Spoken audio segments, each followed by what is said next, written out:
First of all, welcome everyone. Thanks for taking the time out to just let us introduce you to Clara and what we're working on. So obviously, as everyone knows, like agents and LLMs in general, it's just the space in itself is like a gold rush right now. And everyone's trying to figure out like the best use cases that work for them and help automate something in their workflows. And when we were sitting around actually trying to figure out what are the time-consuming pain points in our workflows, especially when we work on, smart contract auditing and formal verification, not so much as in the past. Now we're sort of starting to delve a bit more into it. But we started realizing that there was a big gap in the market, and we could build out agents to help facilitate and simplify our workflows. So at Clara, we're a small team of engineers that have an assortment of backgrounds from everything from IoT to full stack apps and whatnot. And we've been doing a lot of work in the LLM space, agents and whatnot. And so we decided to put that to use. And one of the ecosystems that we've worked quite a bit with is Stacks. We like the ecosystem just because we're bullish on its sort of place in the whole as an L2 on top of Bitcoin and the potential use cases. And we're expecting that with the upgrade, usage will increase over time. And as the usage increases, so will the audits requirements for a lot of the smart contracts. So with that, I touched a bit on the problem. Security breaches, obviously, everyone's no stranger to those. They cause massive financial losses in addition to the reputation damage. And when you're looking at smart contracts and the audit space, it's a fairly small sort of segment right now, but projected to grow over time. But currently, most of the audits are done manually. And when we sat down to sort of evaluate this, we realized that there was a lot of potential wiggle room in how we could operate in this space, work smartly with the agents and sort of train them on clarity, because there's a lot of bias with the LLMs today. With they sort of tilt heavily to solidity. So fixing those problems and catering to clarity and specifically smart contracts on the Stacks ecosystem was an interesting challenge that we decided to take up. A lot of the existing tools only perform static analysis, and complexity of the contracts as it grows, so does the risk of vulnerabilities. And the biggest pain point is obviously that once the smart contracts are deployed, finding a bug and fixing those later is hard just due to the immutability aspect. Assets could have been locked if users were on and they made any deposits, minted tokens or whatnot, and it could potentially break any dApps or integrations that have already sort of relied on that contract. Again, this is sort of the impact. We don't really need to get much into the detail over here. Everyone's pretty much familiar with these, but obviously the size of the hacks and potential vulnerabilities, it just depends on the usage. And our goal is to create tools and agents that enable you to catch the problems before you deploy. So our solutions are, we basically have three offerings at the moment. We have an AI audit agent and then a formal verification agent. And then, we supplement that with manual audits just as a second set of eyes. So while the agents are great at doing a first pass and taking care of, flagging initial sort of problems, we do recognize that it's not going to be foolproof, and you still need to sort of run it through some sort of a manual audit just as a second set of eyes goes through it. So our AI audit agent, basically what it does is, I mean, if you look at it today, you basically would bring on consultants, they'll go through your contracts. That time that they take could vary depending on the complexity of the contract. And for them to generate or turn around a report, you're talking about, a week, 2 weeks, 3 weeks, just that could vary, right? With our solution, you're basically, you get a contract, run it through our system, through our agent, and it'll spit out the results in, probably 10 to 20 minutes. And it generates everything in a nicely formatted report where it's a web tool, and you can also download the PDF, and you can click against all of the different vulnerabilities and go through that. So on this screen, you can basically see the workflow where it's just, you either upload a smart contract or link a GitHub repo, and then it just runs through it. And then it'll create the report, and it'll flag any vulnerabilities and categorize them into high, medium, low. We're using OpenSCV, and then the smart contract verifications, smart contract security verification standard, SCSVS. And so we're calculating a threat score. One of the things that changed on the screen is that we used to have a security score, but the threat score and the security score were sort of inversely related, and they generated, like, if this is 70, that would be 30. So we just took the security score out. But this is more than just a static analyzer. It does analyze your business logic errors, and we'll run through an example. So if you take a look at this example, this is one of the clarity examples. And if you just go through this, if for those that aren't familiar with the code, you don't really need to worry about that too much. We'll just look at the sort of the workflow in the comments. You're fetching the user's deposit, then calculating the maximum amount the user is allowed to borrow, fetch the current loan details, calculate accrued interest, and then you calculate the total amount due, including the interest, right? Now you're calculating the new loan amount, loan total, after borrowing an additional amount. But over here, if you'll notice that the second operand is missing, and by default, that'll go to 0. But this has the potential to basically reset your loan balance. And you could bet if you took out a loan for, let's say, 150, and then you go through again, take out another loan for 0, it's going to set the new loan to 0. So once we run it through the agent, it does its stuff. And then this is just a snippet of this specific vulnerability. There's obviously a longer report, but so if you look at the top, the first thing you'll notice is a 5 business logic. So it's categorizing this as a business logic error. This is the 5th vulnerability that it's flagged, and it goes in sequence. And it'll sort through them based on the severities and whatnot. The file name, the function name, and then the specific how it can fail. The new loan calculation is fundamentally broken, as it only considers the new amount being borrowed, the plus amount, without adding to the existing total due. And in order to fix that, basically you want to add the total due and the amount. So it flags that. And as you can see, so this is the second page in the report. There's a cover page as well, but it calculates a threat score based on what we're doing what we're basically doing on the back is modeling against a ton of vulnerabilities, all against the open standards, and then running it through the system. And then we have different roles and a ton of data, a ton of RAGs that we've done, and sort of done a lot of mapping to remove the solidity bias, train the clarity language, create our own dictionaries and our own knowledge base. So a lot of the training is with code plus context. The second part is that we have a formal verification agent. So formal verification is something that's not really well known in the engineering industry. Like, a lot of people tend to gravitate towards fuzzy. But if you look at a GIF, it's pretty much a similar workflow. So you just upload the contract or link the GitHub app, and it'll run through it. So what we're doing here on this front is actually pretty interesting, and I'll talk a bit more about that. But for those that aren't familiar with formal verification, I'm just going to run through a quick example to sort of try and illustrate the difference between normal testing, which typically is fuzzy, versus formal.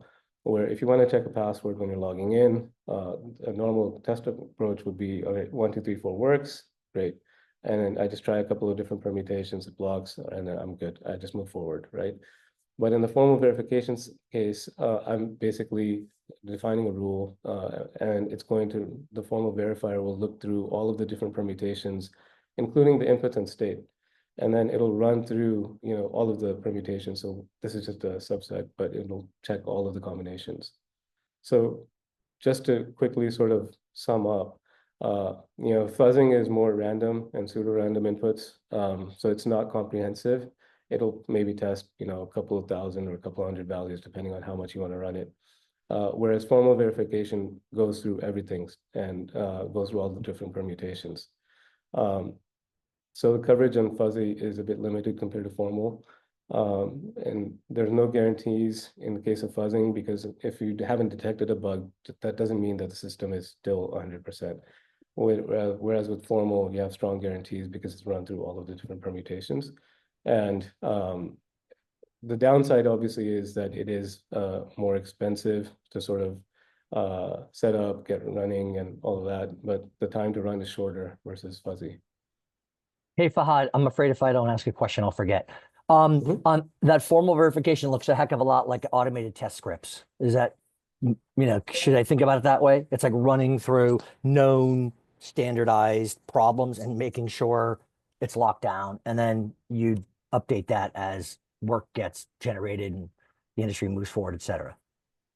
So not it's not just as simple as like test scripts. It's more comprehensive in that you basically, so the way it works is like there's a full Z3 engine, and there's SMT checking within that, and you basically define, so it's sort of defined like a mathematical proof, and then Okay. it's going to and then it'll try and disprove that proof.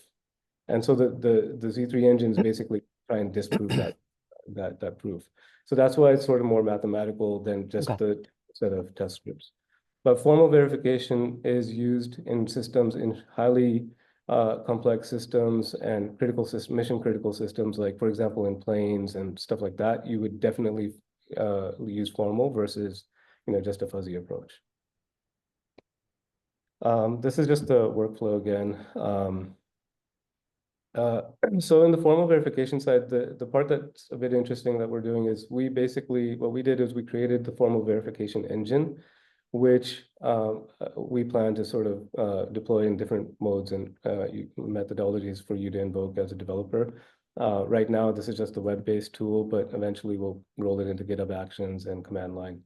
And then maybe also have plans to create a Visual Studio Code plugin for you to run it locally. But we run this in two modes. So we created the formal verification engine where, if as a developer you want to go in and define your properties and the properties that you want to test against, to make sure that those are the conditions that get satisfied and that you're checking against. You can run that, and you can manually edit the smart contract and then run it through the formal verification. The other side is Clara, where our agent will basically when it runs it through its audit pipeline and is going through and modeling for the vulnerabilities and analyzing the code, it's also going to then generate recommendations and properties and insert those into the code so that you have a prepped contract for formal verification. Then it runs it through the formal verification. So it goes from start to end, where it runs the smart contract for vulnerabilities, and then it's going to run it. It's going to basically convert that into something that the Z3 engine will be able to understand, and then it's going to run that and give you a final report on that. And what that sort of looks like is, so this is one of the contracts where I don't remember where we got this, but it was a Leo token contract. But in essence, over here you can see that it's basically identifying that your amount could be zero. And if your amount's zero, what that potentially does is the transaction's still valid, right?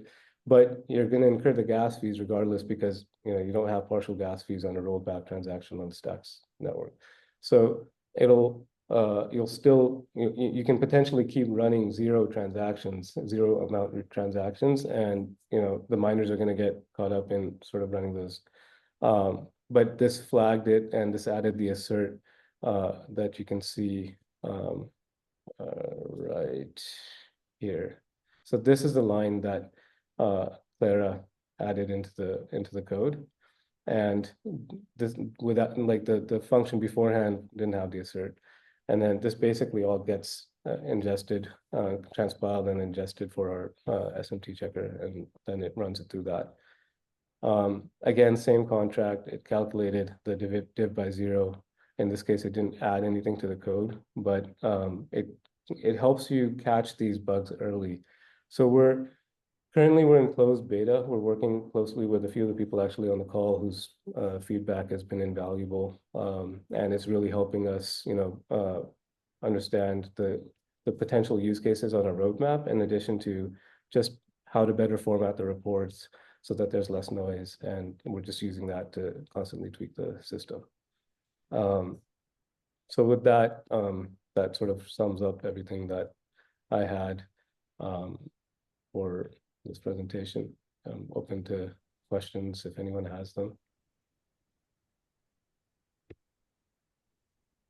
Yep, thank you so much, Fahd. Yeah, opening it up for questions, guys.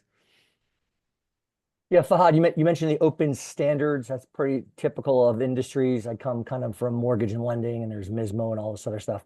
Could you tell me about those? Is that an industry body around smart contracts? Is it, Yeah, you so know, these are standards. A lot of the standards again have sort of a tilt towards the solidity side, but we've taken that, mapped that, and then we link everything that we do. So for example, over here, the threat score, you can see that is based on this SIG right here. So everything is based on these open standards that are pretty well accepted.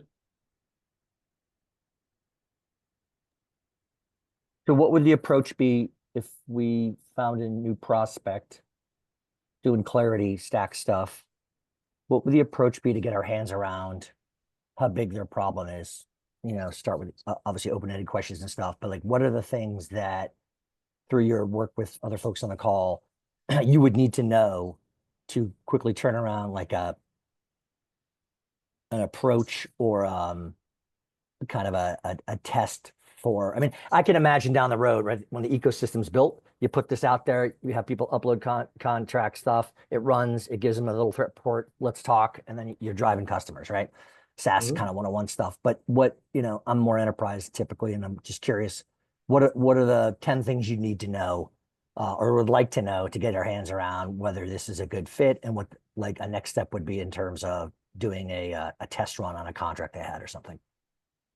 Yeah, so right now we're happy to run the contracts for you guys. We're setting up our credit system so that we can just set up an account for you, and you can just upload the contracts and run those.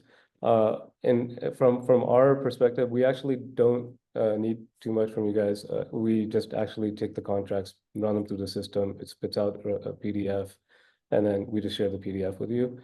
Obviously, once we're out of this sort of closed beta, we'll open everything up, and you'll just have an account with a credit system to run whatever contracts you want.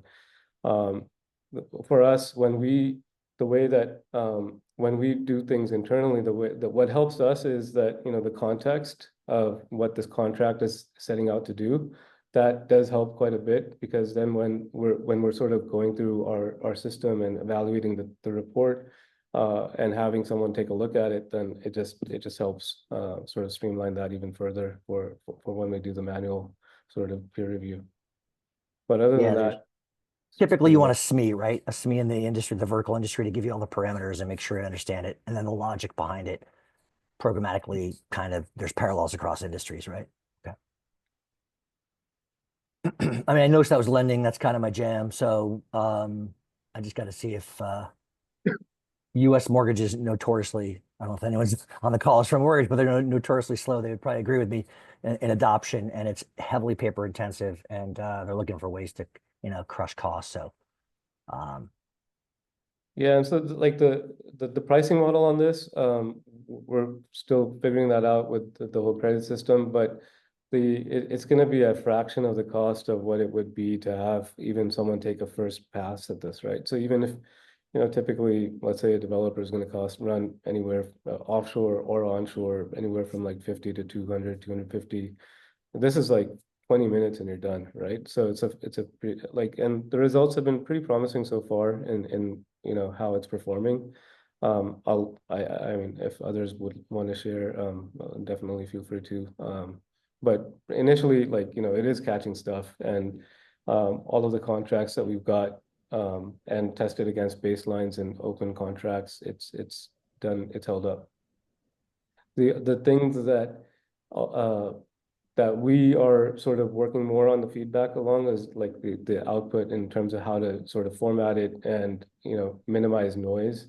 Because, like, for example, one of the gentlemen that we run contracts for, rightly so, pointed out that, when we're actually running everything against all of the different vulnerabilities and potential categories, it does tend to spit out the same result, same error just across all of the different vulnerabilities. So then, obviously want to minimize that and just consolidate that into one message and then just the different categories. Do a running count, right? We found this 17 times, right? Yeah, exactly. So cool. Yeah.